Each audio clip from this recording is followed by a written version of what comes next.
우리 대림절을 우리가 둘째 주를 맞이하면서 예수님을 기다리고 또 기대하는 우리 삶을 살아가는 우리 성도님들 되시길 소원합니다. 그냥 마냥 무의미하게 반복하면서 기다리는 것은 아닙니다.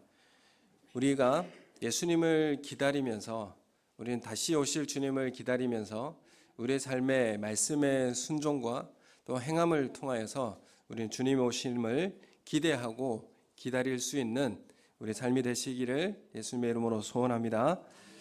이 메시아의 오심, 사실 이스라엘 백성들에게 있어서 예수님이 오시면 종말이 올 것이다 이렇게 생각을 하였고요. 그것이 하나님 나라의 완성으로 주어질 것이라 생각했습니다. 그래서 온 이스라엘은 그토록 바라였습니다. 왜냐하면 이스라엘이 오랫동안 지배를 받았고 또 독립할 수 없었던 그런 사회적 삶을 살아왔었기 때문에 많은 그 열방을 심판하고 이제 완전한 그 다윗의 나라를 회복시켜 줄 그 메시아를 그토록 기다리고 있었습니다. 이 온 민족이 염원하고 바라던 것이었는데 천사 가브리엘이 예수님의 탄생을 선포하였습니다. 예수님의 오심을 이제 고지하였고 또한 그 앞서서는 세례 요한의 수태 고지를 이제 선언하였습니다.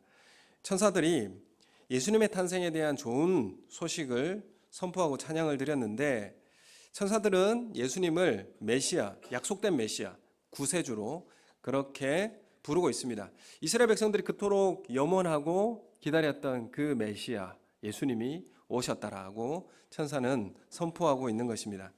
오늘날 다윗의 동네에 너희를 위하여 구주가 나셨으니 곧 그리스도 주시니라 이렇게 선포하는 말씀은 그 당시에 왕족의 자녀가 태어날 때에 공포하는 그런 형식이었습니다. 그러니까 왕족이 그 귀족들이나 정치인들에게 선언하는 그런 공포의 형식이었습니다. 아우구스투스가 태어날 때에도 구세주라고 부르면서 출생을 축하했습니다. 그래서 이 가이사 아우구스투스의 출생의 선언은 누구에게 했느냐? 로마의 원로원과 귀족들에게 공포가 되었습니다. 이런 선포로 예수님의 구주나심도 선포되었습니다. 이 가이사 아우구스투스 때 로마는 동서로는 페르시아에서 영국까지 그리고 남북으로는 지중해를 끼고 사하라 사막, 북부 독일까지 그 영토를 확장할 때였습니다. 이 거대한 영토는 4세기 이상 유지되었고 이 영토 내에 종족들이 지배받는 종족들이 수많은 종족들이 있었는데 로마보다도 더 긴 역사와 전통을 가진 나라들조차도 로마 제국의 통치 아래에 거하는 그런 시대를 맞이하게 되었습니다. 로마가 어떻게 이 나라들을 평화롭게, 그러니까 겉으로 보이는 평화죠.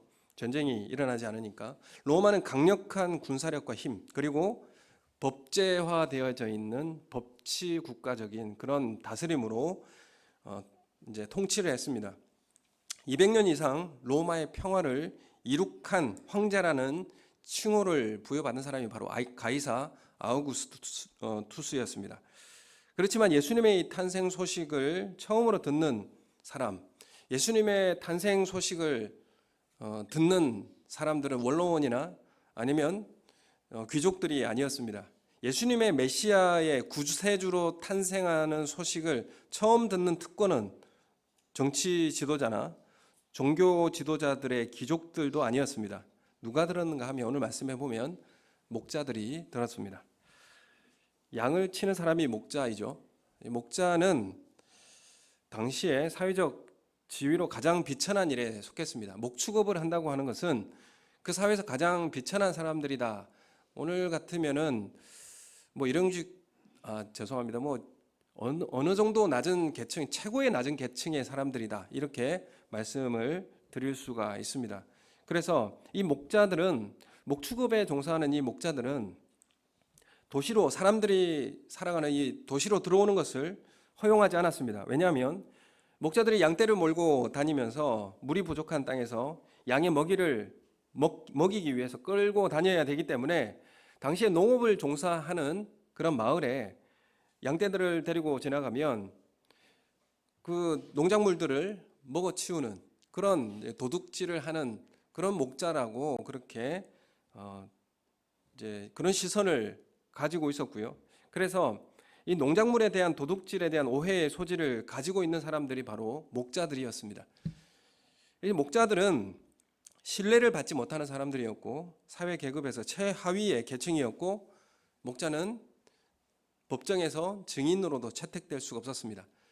법적 증인으로 채택될 수도 없는 그런 사회 최하층의 사람들이었고 사실 이 목축업이라고 하는 이제 그 당시에 이제 풀이 많이 있지 않기 때문에 이곳저곳 옮겨 다녀야 했고 뭐 씻기나 제대로 씻는 것도 아니고 그냥 양들과 같이 자고 먹고 살아야 되는 그냥 목자 옆에 가면 양의 똥냄새나 이런 그 악취가 나는 그런 사람들이었습니다. 그만큼 이 목자는 사회 최하위의 계층에 속하는 그런 사람들이었는데 예수님의 메시아 구주 탄생을 누구에게 알려 선포했는가? 목자들에게 선포했다라는 것을 우리에게 말하고 있습니다.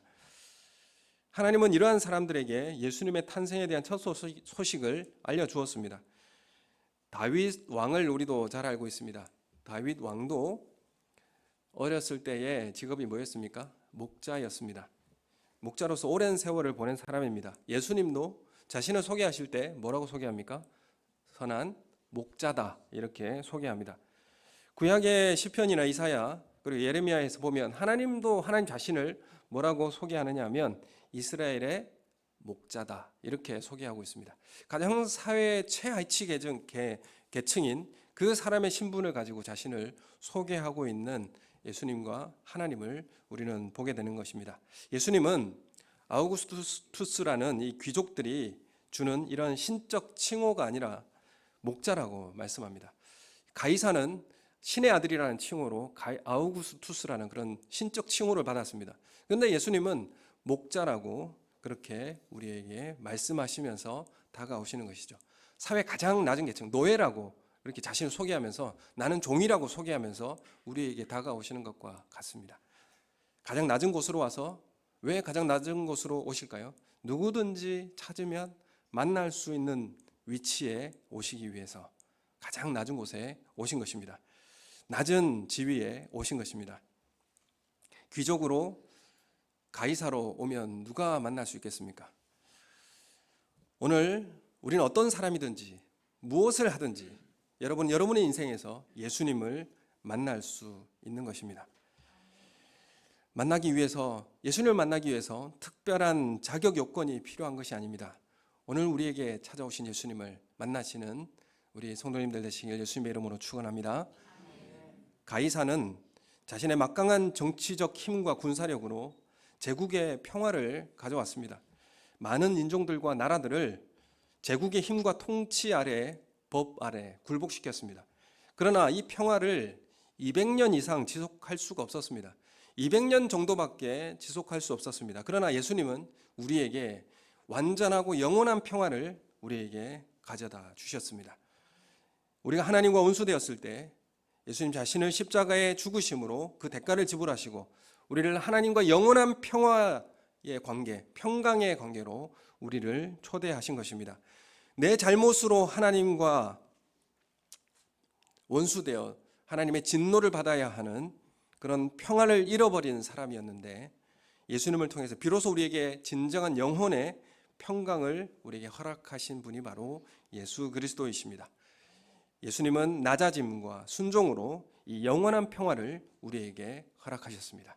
우리가 예수님을 기다린다라고 하는 것, 우리 예수님의 뒤를 따라가며 주님 오심을 기다린다라고 하는 것, 여러분 우리의 삶 속에 낮은 곳에 순종으로 우리가 그곳에 녹아 들어가 그 자리를 평화로 만들어내는 사람이 바로 예수님을 기다리는 사람이요 예수님의 뒤를 따르는 사람이라 선언을 할 수 있을 것으로 믿습니다.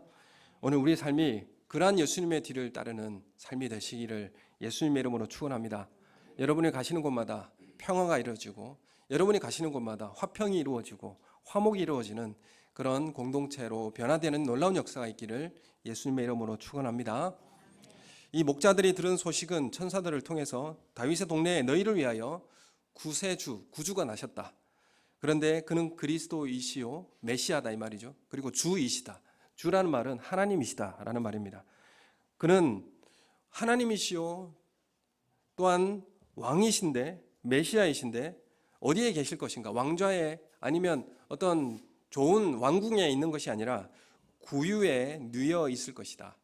강보에 쌓여서 구유라는 것은 짐승이 먹는 이제 밥그릇이지 않습니까?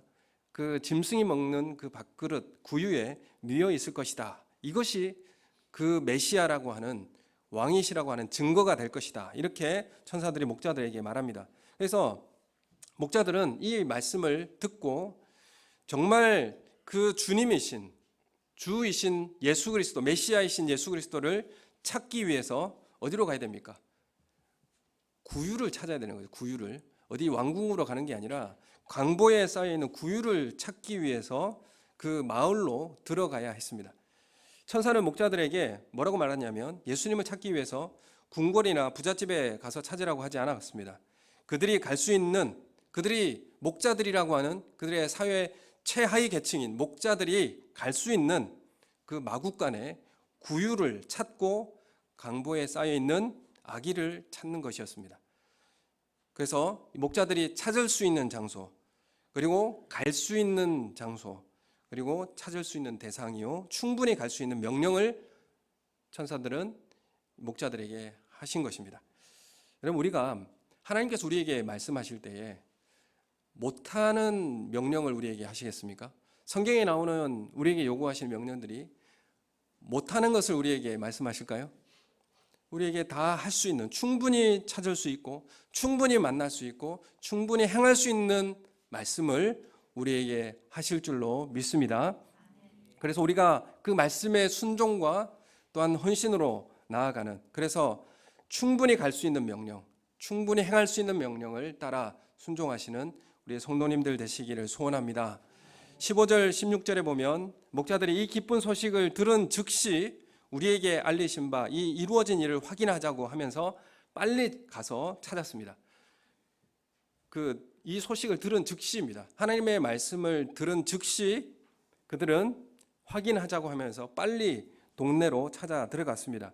사실 천사들이 예수님이 계신 그 장소를 좌표를 찍어준 것도 아니고 어느 쪽으로 가라고 장소를 알려주는 것도 아닙니다. 그들은 강보에 쌓여 구유에 누인 아기라는 이 단서를 가지고 찾아야만 했습니다. 찾아 헤매야 했죠. 그들이 마을에 들어온다라는 것, 마을에 사람들이 있는 곳에 들어간다라는 것, 이건 사실 용납이 안 되는 일이었습니다.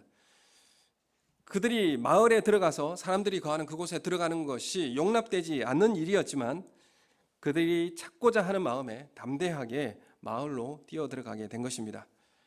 말씀의 순종은 우리를 짓누르는 환경과 무게를 이겨내고 실천하는 것입니다.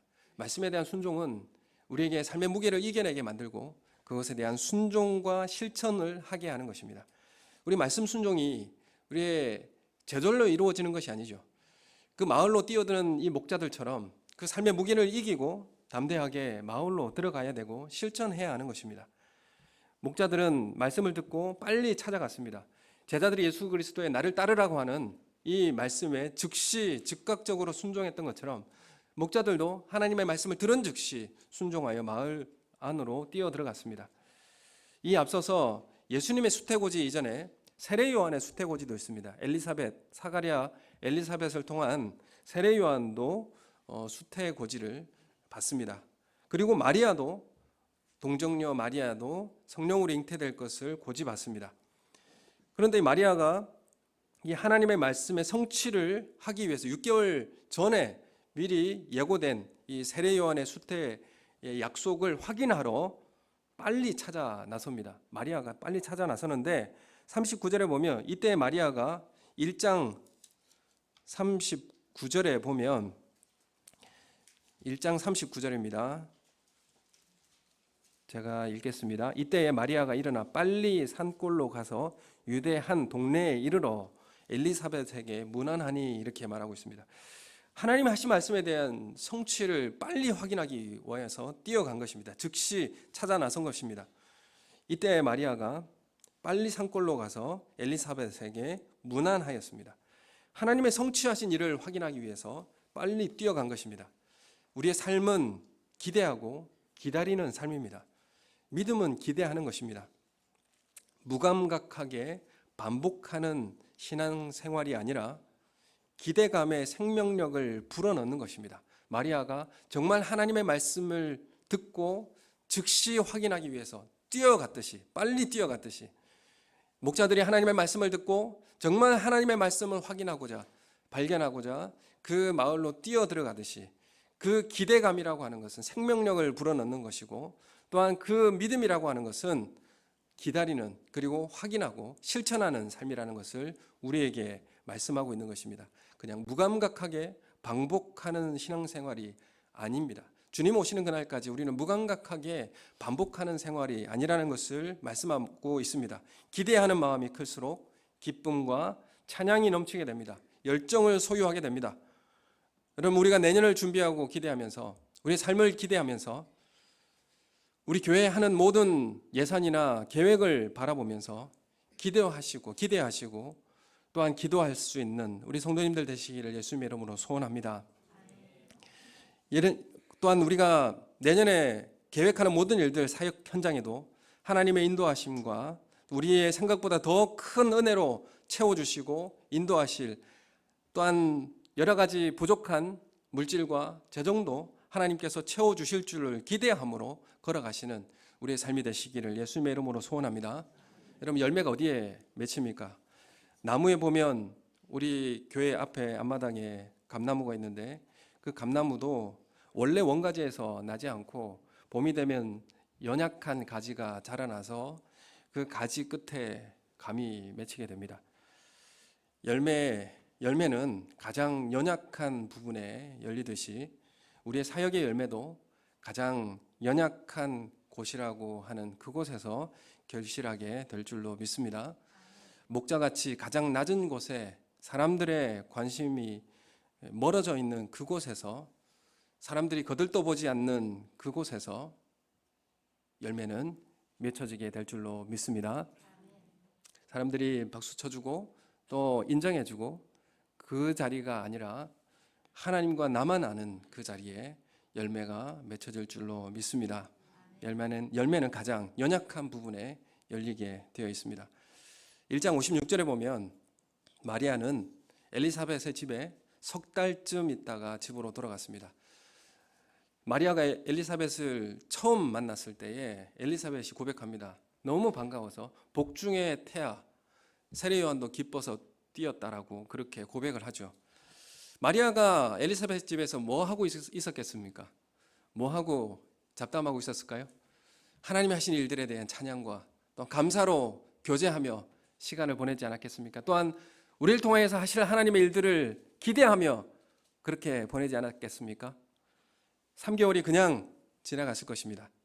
20절에 오늘 말씀에도 보면 목자들이 자기들에게 이르던 바와 같이 듣고 본 그 모든 것으로 인하여 하나님께 영광을 돌리고 찬송하며 돌아가니라, 이렇게 말씀을 하고 있습니다. 하나님이 하신 일들을 확인했습니다. 마국간에 들어가서 구유에 들어가 예수님을 찾았고 확인했습니다. 그리고 목자들은 하나님께 영광을 돌리고 찬양했습니다. 그리고 찬송하며 돌아갔다, 이렇게 말씀을 하고 있습니다. 여러분, 우리에게 말씀의 경험과 체험이라는 것, 목자들은 실제로 그 말씀에 대한 확신과 경험을 했습니다. 그리고 그 체험은 찬양하게 되었습니다. 하나님을 찬양하고 영광을 돌리게 되었고, 그리고 찬송하며 돌아갔습니다. 목자들이 어디로 돌아갔을까요? 목자들이 그 삶의 현장으로 다시 돌아갔겠죠. 다시 자신의 삶의 터전으로, 가정으로 돌아가지 않았겠습니까? 돌아갔습니다. 그냥 돌아갔겠습니까? 삶의 변화를 주는 기대를 하게 하는 것입니다. 그들이 돌아가서 어떠한 삶을 살았을까에 대한 기대감을 갖게 하는 단어가 바로 돌아가니라, 찬송하며 돌아가니라, 이렇게 말씀하고 있는 것입니다. 집으로 돌아가고 자신이 있던 그 삶의 현장으로 다시 돌아간다라는 내용, 이 내용을 기록하고 있습니다. 누가복음에는 이 돌아갔다, 어떤 예수님의 고쳐주신 현장, 말씀이 선포되어지고 기적이 일어나는 현장 체험을 하고 확인하고 난 다음에 돌아갔다라는 이 말을 자주 반복합니다.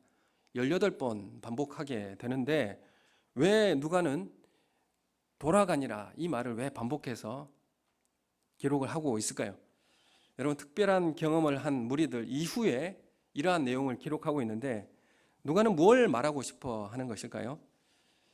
뭘 기대하게 하고 있습니까? 그들이 하나님의 말씀에 대한 체험과 경험을 하고 난 다음에 뭘 그들의 삶 속에 기대하게 하는 것입니까? 그들이 자신의 삶의 자리로 돌아가서 자신의 가정에 돌아가서 어떠한 삶을 살아가게 될 것인지를 기대하게 되는 것입니다. 어떠한 삶을 살았을까에 대한 기대하게 되는 내용이 여기 단어에 담겨져 있는 것입니다. 이들을 통해 이들이 가는 곳마다, 이 목자들이 가는 곳마다 뭘 전했겠습니까? 이들로 인해서 그들의 주변에서는 어떤 일들이 벌어졌을까요? 이들의 삶에는 어떤 변화된 삶이 나타나게 되었을까요? 암시들로서 이 단어를 함축하고 있습니다. 그들로 인하여서 주변 사람들이 받았음직한 변화들을 우리는 기대하게 되는 것입니다.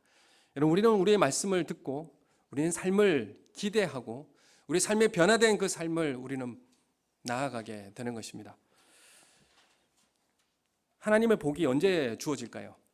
말씀을 들을 때 주어지는 것이 아니라 그 말씀을 붙들고 살아갈 때 그 삶의 자리에서 능력과 복이 주어질 줄로 믿습니다. 좋은 설교 한 편 듣는 것으로 만족하지 마시고 그것으로 예배 드렸다라고 만족하지 마시고 우리 삶 속에 실제로 영향력으로 행하여지는 그런 삶의 실천으로 변화되어지는 놀라운 역사가 우리 가운데 있기를 예수님의 이름으로 소원합니다. 실제로 삶의 변화와 영향력으로 행하여지지 않는 들음과 깨달음은 다 헛된 것입니다. 하나님의 능력이 나타나는 때는 말씀을 듣는 때가 아니라 말씀을 듣고 행할 때 그 능력이 비로소 나타나게 되는 것입니다. 말씀이 삶에 영향을 미치지 않고 있다면 죽은 믿음이라고 야고보는 우리에게 말씀하고 있습니다. 말씀은 우리의 삶에 얼마나 영향을 미치고 있는가 우리의 삶을 돌아보아야 합니다. 확인하고 찬양하였으면 삶의 자리로 돌아가서 그대로 살아야 하는 것입니다. 돌아가니라 이 말씀은 그들을 기대하게 만듭니다. 여러분, 우리에게 말씀이 우리에게 주어졌을 때 하나님 우리에게 기대하십니다. 그들의 삶의 변화를 어떻게 가져올 것인가, 그들은 어떻게 삶을 영향을 줄 것인가, 이런 기대를 하나님께서는 우리에게 하시는 것입니다.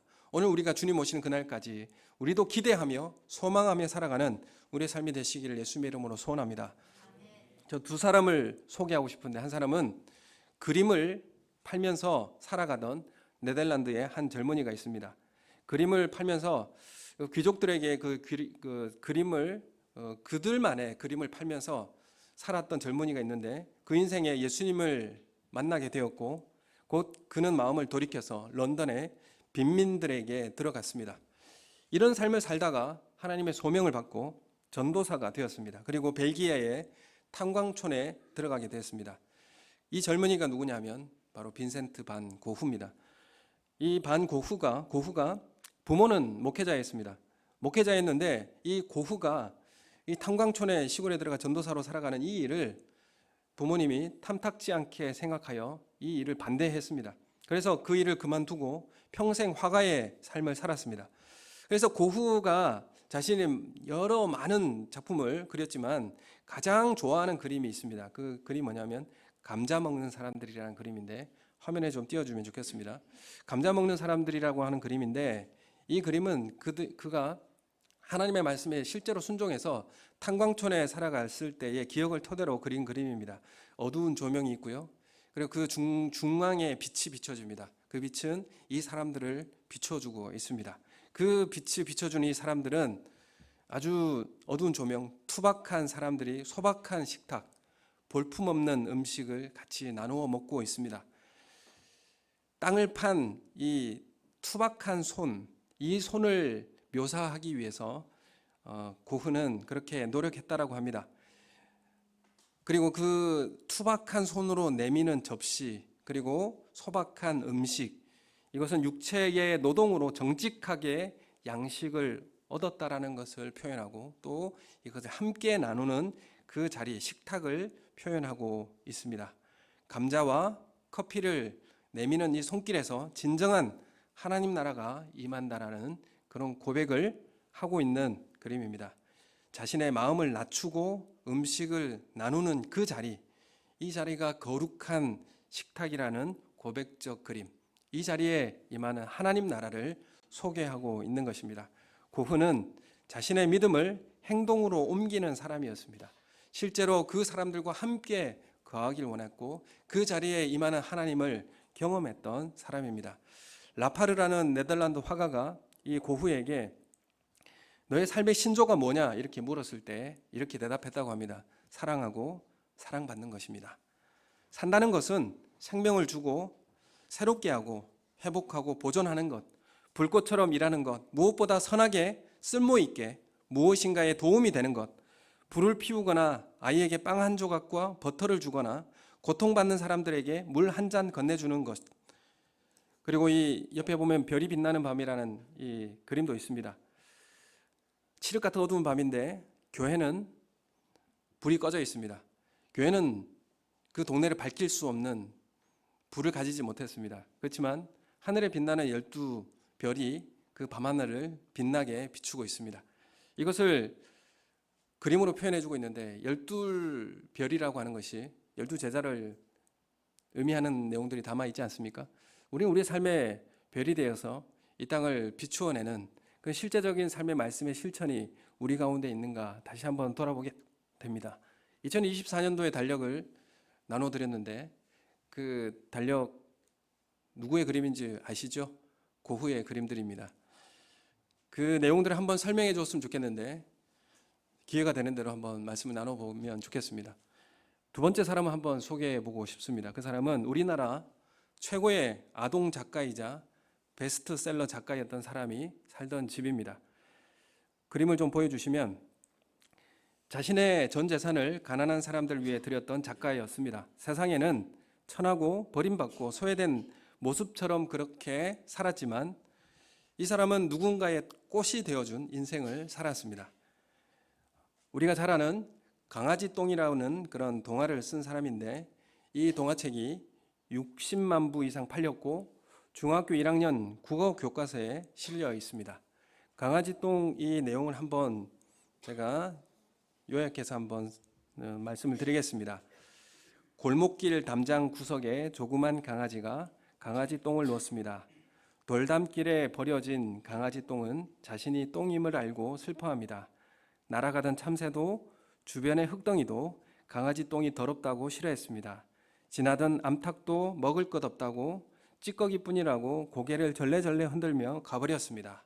어느 봄날 보슬보슬 봄비가 내리던 날 강아지 똥 앞에 민들레 싹이 돋아났습니다. 쏟아지는 비에 강아지 똥은 자신의 몸뚱이를 녹여서 민들레를 꼭 안아 주었습니다. 빗물에 강아지 똥은 사라지고 아름다운 민들레 꽃이 세상을 아름답게 만들었습니다. 이런 내용입니다. 이 아동문학가 권정생 선생이라는 분인데 일본에서 태어났고 안동시 일직면에서 정착해 살았습니다. 25세 때에 결핵으로 인해 집에서 나오게 되어 일직교회 문간방에서 종지기로 살았습니다. 그 일직교회 종이 보이는데 종을 치면서 그렇게 문간방에서 살면서 그곳에서 강아지 똥과 우리가 잘 알고 있는 몽실언이라는 대표적인 작품을 쓰게 되었습니다. 그리고 나서 이후에 5평 남짓되는 흙집을 언덕 위에 짓고 생을 마감할 때까지 살았습니다. 이 폐결핵과 심부전증을 오래 알아오던 터라 하루 글을 쓰면 이틀 누워 쉬어야 하는 아픈 몸이었지만 책 읽기와 글쓰기를 게을리하지 않았고 쉼없이 글을 썼습니다. 통장에는 돈이 늘어났지만 스스로 가난하게 살았습니다. 어려운 사람들을 위해서 선뜻 돈을 내놓아도 자신을 위해서는 최소한의 생활비와 원고지 사는 것 외에는 쓰지 않았습니다. 돌아가시면서 유언에 이렇게 남겼습니다.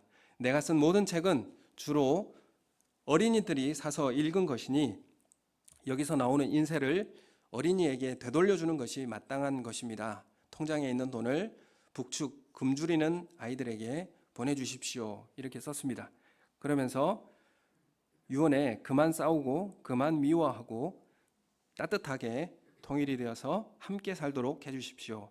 중동, 아프리카, 티벳 아이들은 어떻게 합니까? 기도 많이 해주십시오. 이 권정생 이 작가는 병마에 시달리며 골골거리는 독거노인 권 집사의 재산이 10억 원이 넘고 인쇄 수입만 해도 상상 이상이라는 것을 알게 됩니다. 유언에 따라 유해는 집 뒤에 빌뱅이 언덕 위에 뿌려졌고, 우리는 이 삶을 보면서 기념비적 건물이나 내세울 만한 유물이 없으면 그 정신만 말갛게 남는다는 말을 생각나게 합니다. 지금 이 아동문학 작가 권정생 기부재단이 세워 설립되어 있고 많은 사람들이 아이들이 도움을 받게 되고 있습니다. 이 조그만 시골 마을에 이분이 돌아가시고 난 다음 1000명이 넘는 조문객들이 찾아와서 마을 사람들도 이분이 유명한 사람인 줄 몰랐다고 합니다. 이분은 그냥 편지 읽어주고 편지 써주는 그냥 책 할아버지였다라고 그렇게 고백합니다. 그래서 많은 사람들이 지금도 이곳을 찾아오고 그리고 문학 작품을 소개하고 이런 이제 행사를 할 때 그 주변 할머니들이 커피를 타주고 그렇게 봉사를 한다고 합니다.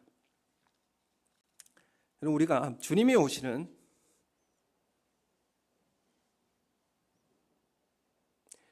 일부 예배도 제가 똑같이 했는데 똑같이 힘드네요. 주님이 오시는 그날을 기대하며 기다리는 우리에게 말씀대로 살아보려는 것까지 우리가 힘들다고 하면 적어도 내 거칠애 때문에 신앙을, 예수님을 이용하지는 않아야 되지 않겠습니까?